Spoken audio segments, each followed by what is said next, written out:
Assalamualaikum warahmatullahi wabarakatuh. Halo sahabat BPK Makassar, jumpa lagi dengan podcast BPPK Makassar.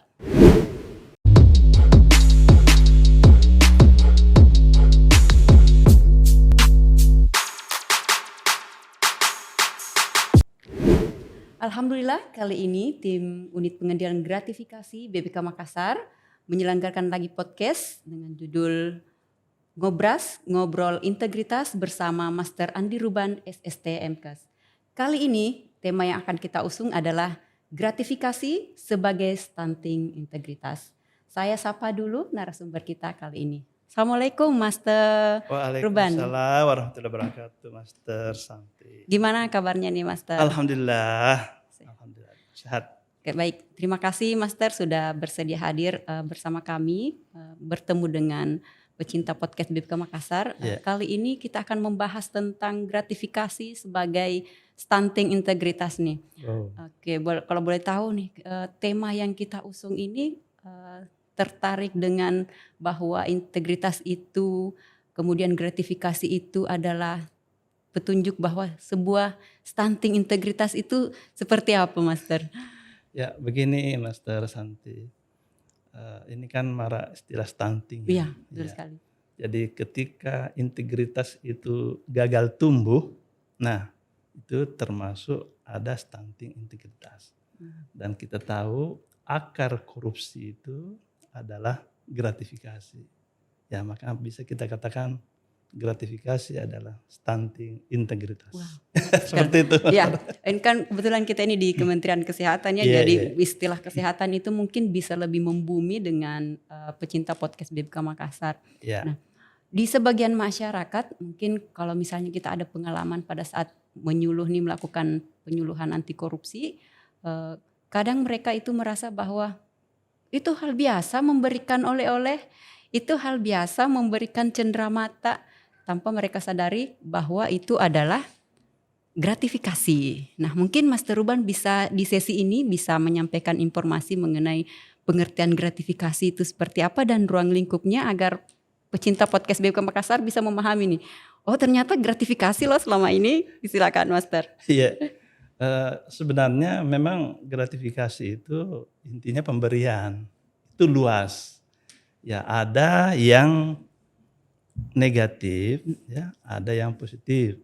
Maksudnya ada yang dibolehkan, ada yang terlarang akibat dari adanya aturan. Baik. Nah, kalau kita di Kemenkes, Permenkes nomor 1 tahun 2022 lalu kan, yang 10 Januari itu kan sudah ada yang terbaru ya, yang menggantikan Permenkes 14 2014. Iya. Segala bentuk pemberian gitu ya Master? Ya, jadi kalau dulu itu ada sekitar 11, baru 12, kemudian yang terakhir ini saya baca itu ada 17. Oh, 17. Yang dibolehkan. Ya, dibolehkan. Mungkin bisa disampaikan Master kira-kira jenis-jenis ruang lingkupnya dan contoh-contoh dari gratifikasi itu sendiri. Ya, kita tentu berangkat dulu dari istilah tadi ya. Jadi kalau ruang lingkup ada yang terlarang, ada yang boleh. Yang terlarang itu atau yang wajib dilaporkan ya. Ketika bersentuhan dengan jabatan. Ya, ketika ada konflik kepentingan. Nah, kalau yang dibolehkan umumnya misalnya sajian umum. Kemudian terakhir itu kan ditambahkan ada semacam karangan bunga ya. Ada pemberian cenderamata, itu boleh-boleh saja. Nah, selalu ada catatan sepanjang tidak ada konflik kepentingan. Ya, termasuk juga pemberian kepada keluarga. Ya, siapa tahu kita misalnya dalam satu kantor ya, atau di kantor lain, pemberian yang kita anggap ada hubungan kekeluargaan. Tapi kalau ada konflik kepentingan, itulah yang harus dilaporkan. Ya. Baik.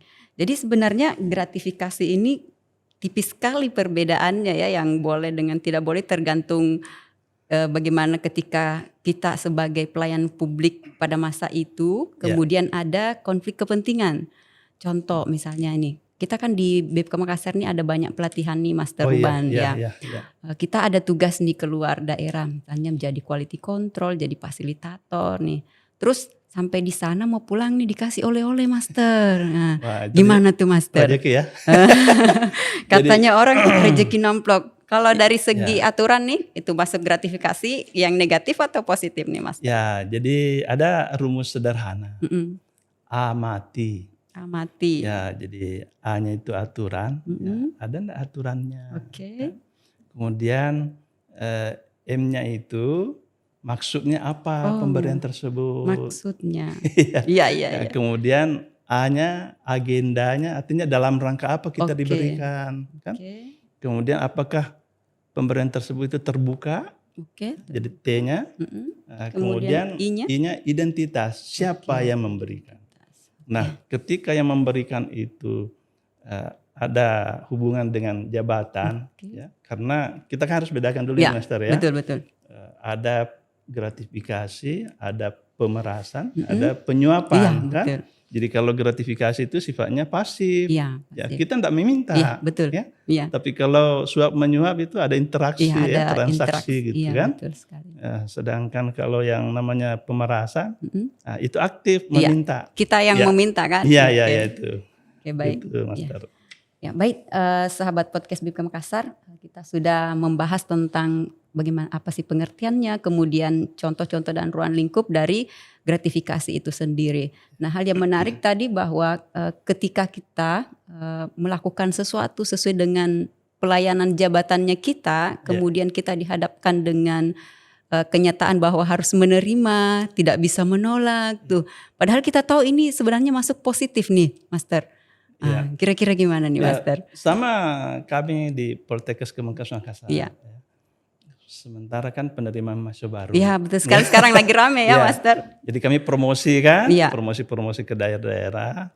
Nah, ketika kita pulang, ada anaknya mungkin ingin masuk, kita diberikan, itu termasuk. Karena ada masuk di amati ini tadi ya, Master. Iya, karena ya artinya seandainya kemarin-kemarin kita sudah biasa dikasih, itu bisa saja enggak. Ya. Jadi di situ ada gratifikasi yang bisa dikatakan ilegal lah. Iya, betul sekali. Ya harus dilaporkan. Kan kalau di pasal di dalam Permenkes itu, Master ya. Iya. Pasal 10 itu kan disebut situ ada 3. Jadi kalau menerima laporkan, menerima tolak, dan di situ ditambahkan itu tadi yang 17 yang mana boleh. Oke, baik ya. Ya, di Poltekkes kan juga ada UPG ya, unit pengendalian gratifikasi juga. Ada, alhamdulillah, Master, alhamdulillah. Kami juga di BPK Makassar juga ada. Jadi kalau misalnya ada rekan-rekan yang mungkin tidak bisa menolak pemberian tersebut terkait dengan jabatannya, maka melaporkan ke unit pengendalian gratifikasi. Kita sudah difasilitasi sebenarnya oleh negara. Iya, betul sekali. Bahwa silakan terima, tapi dilaporkan. Nanti kan berikutnya akan ditentukan, kan? Ya, artinya ditentukannya itu di pasal 13 itu ini memang kita punya hak atau bukan. Iya, betul. Ya, nanti dari KPK menentukan itu ya, dari Irjen Kemenkes itu. Tapi gini, Master. Sebagian besar pemberian itu biasanya berupa makanan, bukan yang tahan lama tuh. Melaporkan kalau kami di sini itu setelah menerima laporan itu diserahkan ke misalnya panti asuhan, boleh seperti itu, Master? Iya, memang seperti itu disarankan. Ya, kita kan harus kembali, Master ya. Kita ini adalah pegawai negeri yang notabene sudah dihidupi oleh negara. Ya, betul sekali. Nah, pemberian-pemberian dari rakyat, dari manapun, ya memang sebaiknya kita salurkan kepada yang lebih yang lebih membutuhkan. Ya, kita sudah syukuri ini, ya sudah dihidupi. Iya, sudah dibiayai perjalanannya. Iya, gitu. Sudah dibiayai. Baik. Gitu. Tapi gini, Master, ada yang menarik nih. Ketika melakukan kegiatan misalnya berangkat, kita bertemu teman lama. Oh iya. Teman lama tuh. Kemudian kebetulan ini teman lamanya ini kan juga jadi panitia nih, Master.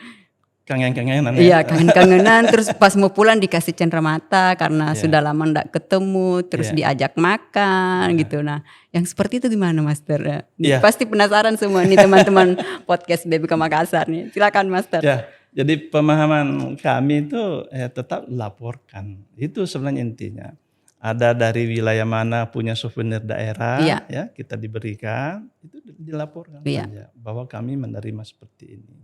Ya kalau seperti tadi diajak makan bersama itu masih umum lah. Oke, Ya, ini itu masuk enggak sajian perlu. umum Iya, ya, sajian umum. Ya itu tidak tidak harus. Oke, baik. Kalau yang berupa benda sebaiknya dilaporkan. Ya sebenarnya gratifikasi itu kan bukan hanya benda. Iya. Ya, ada juga yang berupa jasa. Iya, betul sekali. Ya, contoh kecil misalnya kalau jasa itu, misalnya kami pendidik ya. Iya. Tiap hari minta mahasiswa, nak bonceng saya ya, Iya. jemput saya ya, jemput. Itu menjemput tiap hari itu sudah gratifikasi. Iya, betul sekali.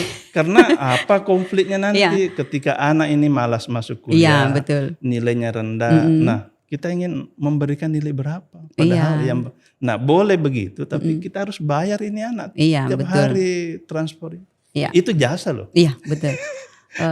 Dimanfaatkan istilahnya ya, Master, memanfaatkan masuk di konflik kepentingan juga mungkin itu ya, Master. Boleh, tapi itu tadi harus bayar jasanya. Sama dengan Grab apa. Iya, misalnya. Supaya tidak ada utang budi seperti itu ya, Mas. Nah, itu yang dihindari kan Master. Oke, utang budi. Master. Baik, kita akan lanjut lagi Master ya. Sahabat podcast BPK Makassar, kita sudah tahu bagaimana contoh-contohnya dan ini ada garis penting tentang apakah itu masuk gratifikasi diamati ya, yaitu aturannya, maksudnya, agendanya apa, terbuka dan identitas siapa yang memberikan. Nah, kita akan bahas lagi tentang sejauh mana sih dampak dari gratifikasi ini, apa secara di tingkat yang paling gampang sampai di tingkat Republik Indonesia nih Master. Ini kan berbicara tentang stunting integritas tadi ya. Jadi kita harus tahu dampaknya seperti apa sehingga bisa bahwa integritas ataupun gratifikasi itu betul-betul membuat integritas kita menjadi stunting gitu Master. Iya. Kita ada memang budaya ya. Kalau kita ingat dulu Master Santi waktu di TK ya. Iya, TK. Itu biasa ada ibu memberikan kue kepada anaknya. Iya. Ada 2.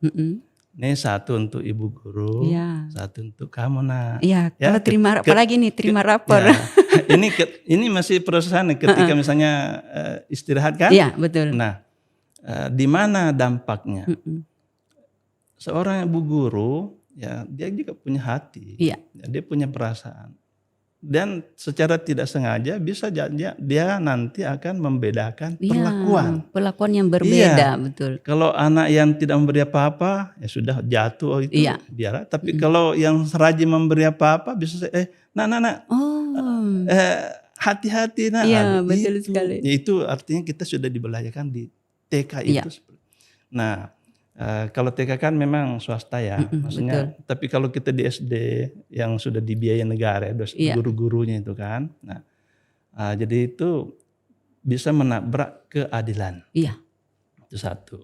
Nah, gratifikasi yang berikutnya bisa juga menabrak nilai-nilai yang lain. Ya, kita kan ada nilai anti korupsi 9, Mas. Iya, betul. Iya.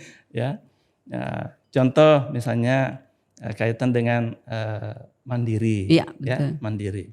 Mahasiswa yang tugas-tugasnya dikerjakan temannya, dikerjakan orang lain, itu ada gratifikasi di situ juga. Ya.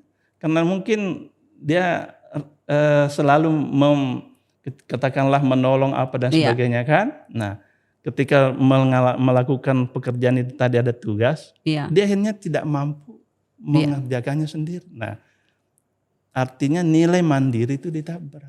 Anaknya tidak bisa mandiri. Iya, betul. Nah, ketika nanti ujian sudah bisa tidak jujur dan seterusnya. Jadi akarnya itu memang secara tidak sengaja mungkin pernah dilakukan oleh seseorang tanpa disadari bahwa sebenarnya itu bibit-bibit gratifikasinya sudah mulai di awal ya. Ya, dan tapi Master kalau di tingkat misalnya pengadaan ini. Yang lebih besar lagi nih, yang lebih kita besar. Bicara.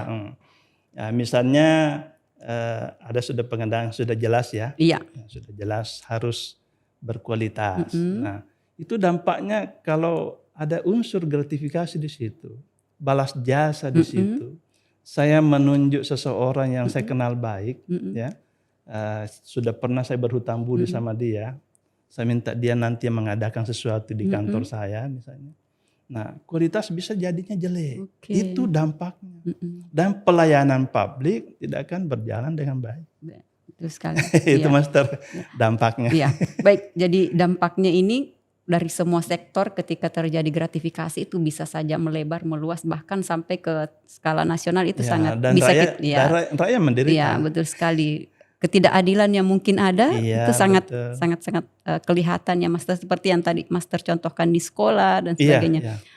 Dan itu sebenarnya sedang contoh misalnya pribadi pada saat terima rapor nih ya, Iya, iya. tidak memberikan cenderamata ke gurunya gitu.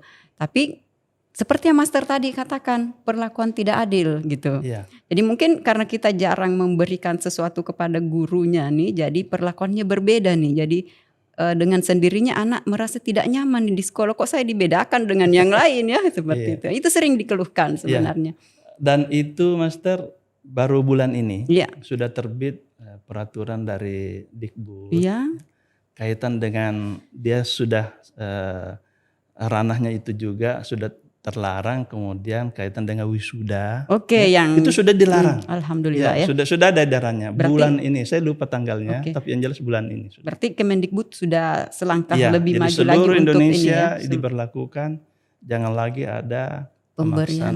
Jadi baik. Karena wisuda itu. Contoh singkatnya tadi, dampaknya itu sangat luar biasa ya, mulai dari ketidakmandirian, melanggar nilai-nilai kesembilan nilai-nilai itu sendiri, padahal sebenarnya mungkin maksudnya baik ya Master pada saat itu, tapi ternyata dampak ke belakangnya itu sangat luar biasa. Ada tempatnya. Contoh juga ketika ujian Master. Ujian KTI, skripsi, ujian akhir. Iya betul. Ya kan?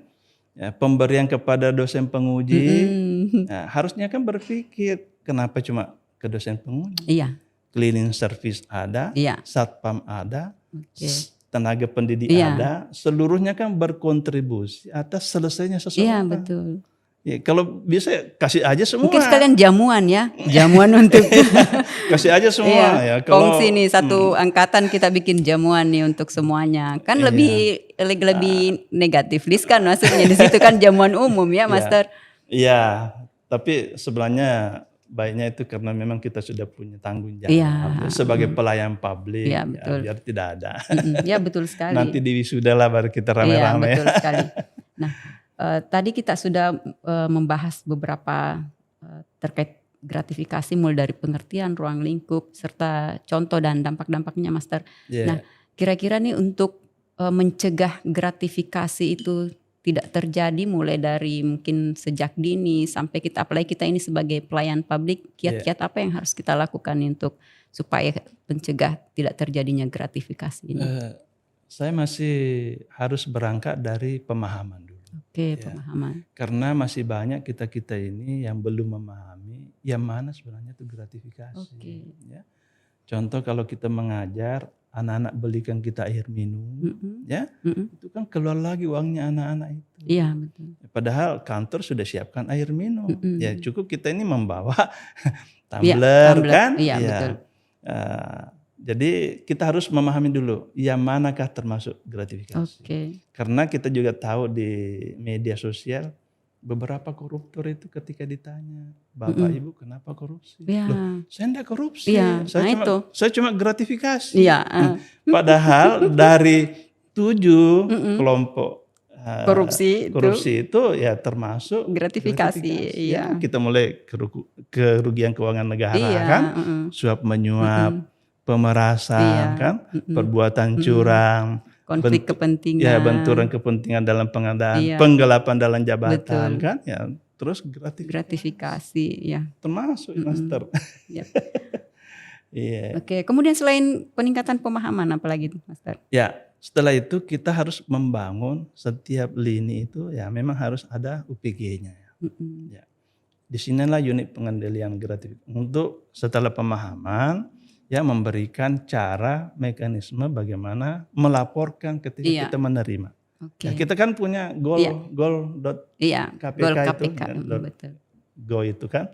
Go KPK. Tinggal kita di situ saja. Kalau di Poltekkes Kemenkes Makassar itu kami sudah ada linknya. Sama di BPK Makassar juga. Di sini juga kan. Jadi maksudnya itu juga perlu Sosialisasikan. disebar terus bahwa ini ada link dan apa di situ yang perlu dimasukkan. Ya nama kita, nama pemberi, ya identitas pemberi, kemudian jenis pemberiannya, ya mungkin nilai harganya berapa, kapan itu diberikan, kan?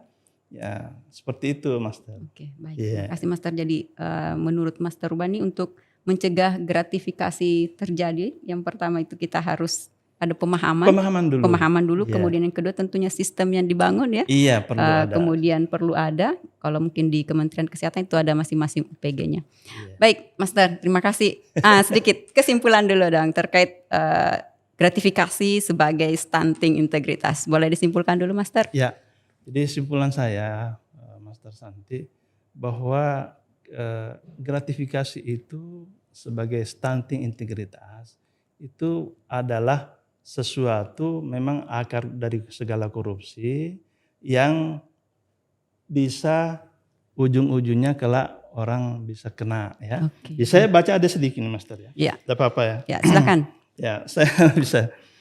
Di sini ada menyebut sedikit pisang epe bukan hanya di Pantai Losari, di Pantai Marina Bantaeng pun bisa dicari.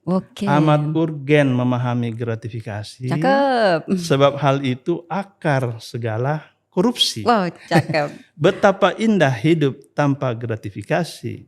Kelak di hari tua tak tersandung korupsi. Wow, keren sekali. Terima kasih, Master ya. Terima kasih banyak sudah bersedia menjadi tamu podcast kami. Ya, sahabat podcast BPK Makassar, demikian perbincangan kita terkait gratifikasi sebagai stunting integritas. Nah, sekarang mungkin teman-teman sudah tahu yang mana sih masuk gratifikasi, ada amati. Jadi kalau mendapatkan pemberian, diamati dulu nih, A adalah aturannya, apakah ada, jelas. Kemudian M, maksud dari pemberiannya. Kemudian A, agenda dari kegiatan pada saat mendapatkan pemberian. Kemudian T, terbuka. Dan yang terakhir I, identitas siapa yang memberikan. Silahkan dilakukan analisis dengan mengamati ketika mendapatkan pemberian dari seseorang.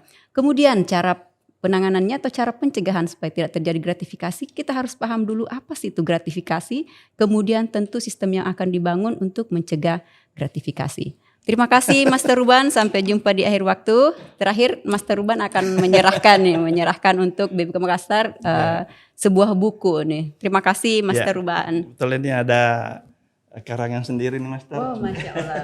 Untuk perpustakaan. Oke, makasih. Terima kasih Master Ruban. Nanti sahabat podcast bisa berkunjung di perpustakaan BPK Makassar. Terima kasih, sampai jumpa di lain waktu. Tetap jaga integritas, katakan tidak pada korupsi. Terima kasih. Assalamualaikum warahmatullahi wabarakatuh. Waalaikumsalam.